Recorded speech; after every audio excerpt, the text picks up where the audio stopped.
Alors, on va expliquer un petit peu le code. On a ajouté une ligne qui est le code principal, qui va lancer la macro ajouter n lignes. On a ici hello data.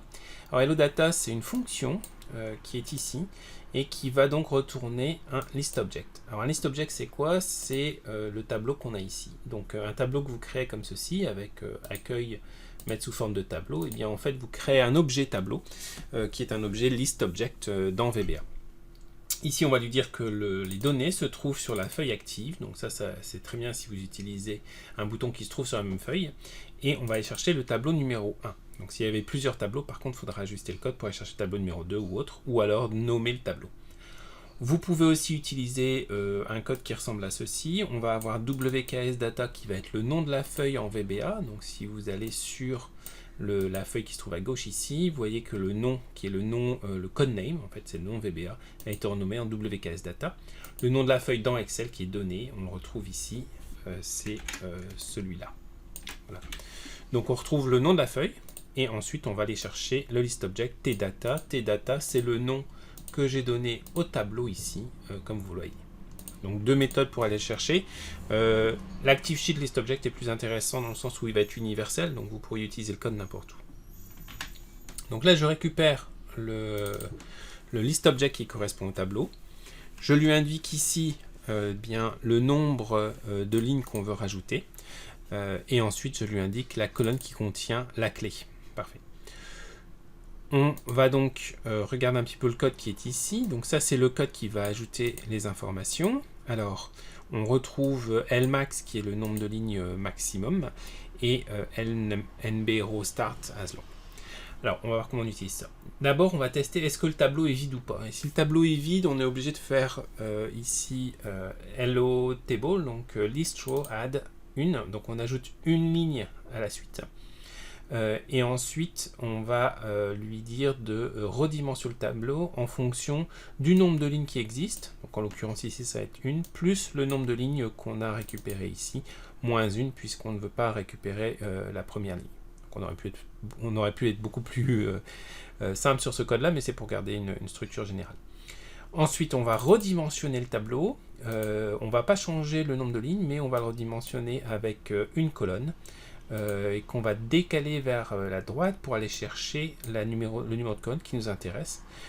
Et on va ensuite lui dire que tout ça, ça va prendre la valeur qui va être égale à l'application worksheet function.séquence nrow,1.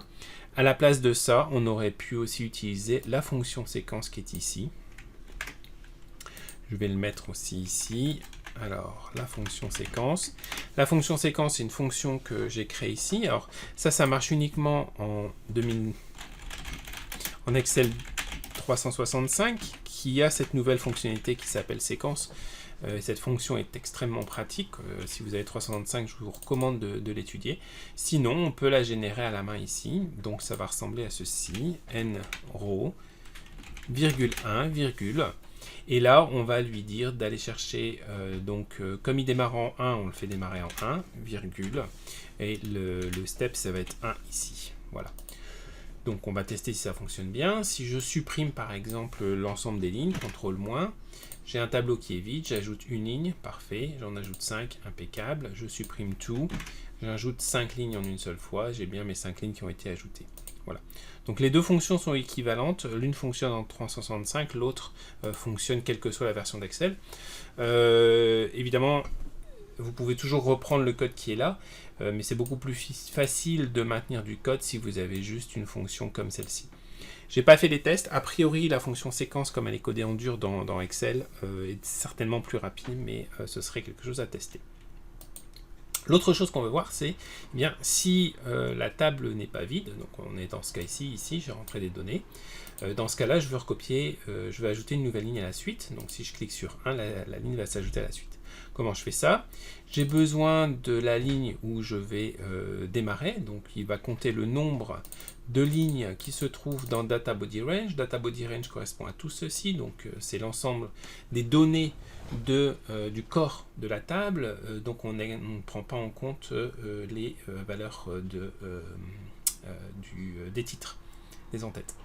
Lmax qui va récupérer dans la colonne qui contient la clé le maximum, donc il va regarder combien on a et quel est le maximum ici, de façon à démarrer à plus 1 par la suite. On va redimensionner la table, donc resize, hello table resize, en fonction de la plage qui va correspondre à la plage de la table, point resize, le nombre de lignes qui existent dans la table, plus nrow, qui est le nombre de lignes qu'on ajoute au final. Puis on va lui dire, donc là on a redimensionné, ce qui veut dire que si j'arrête la macro ici, je vais mettre un point d'arrêt là, voilà, je vais faire 5, la table a été redimensionnée ici, et ensuite à partir de 6, donc là c'est un petit peu plus difficile à comprendre, je dirais que c'est la plus grosse complexité du code, on part de la table au complet, comme ceci, donc ltable data body range, on redimensionne de nrow,1, donc là j'ai besoin d'ajouter 5, donc je redimensionne ça comme ceci, et je vais décaler, virgule 1, donc comme ceci, je décale vers le bas, nb row start, donc c'est 6 vers le bas, donc ça c'est décalé vers le bas de 6, donc on va se positionner ici, et je me déplace du nombre de clés qu'il y a, donc si par exemple clé est à 1 actuellement, donc je fais un décalage de 1, moins 1, 0, donc je reste ici. Si on avait eu plus si on avait mis la colonne clé, par exemple en 5e position, eh bien on aurait décalé ensuite vers la 5e position. Donc l'utilisation de resize, d'offset en combiné, c'est quelque chose de très très puissant une fois que vous travaillez avec des plages dans Excel. Data body range, c'est une plage, donc c'est la plage qui correspond à tout ceci. Voilà. Donc une fois que j'ai pris ceci, je l'ai ramené à ceci, je le décale vers le bas de 6, j'ai donc cette plage-là, et je vais dire que la valeur des informations qui se trouvent dans cette plage-là va être égale à une séquence qui va partir à 5, donc de 5 lignes, pardon, 1 qui va être le nombre de colonnes, Lmax qui est donc 6, plus 1, 7, puisque c'est le maximum qu'on a ici, donc ça démarre à 7 avec un pas de 1, donc on va avoir F8. Donc là il crée la séquence ici, j'ai accéléré, et donc on a 7 comme ceci.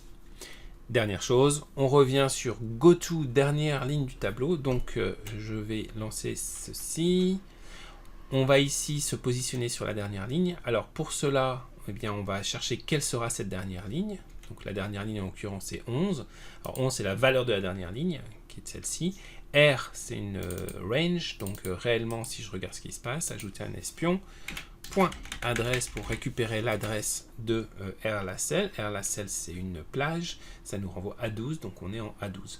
Maintenant on voudrait aller en A12, mais si je vais en A12 en direct ici, et que j'ai beaucoup de lignes, eh bien, supposons que je fasse ceci comme ceci, je vais aller directement en A12 ici, F8, je me retrouve directement en haut et c'est un peu difficile de lire, donc j'ai modifié le code de façon à ce que j'aille sur le haut, mais n lignes vers le haut, donc 10 lignes vers le haut, comme ça j'ai toujours 10 lignes qui sont affichées, et ensuite je vais effectivement me positionner ici.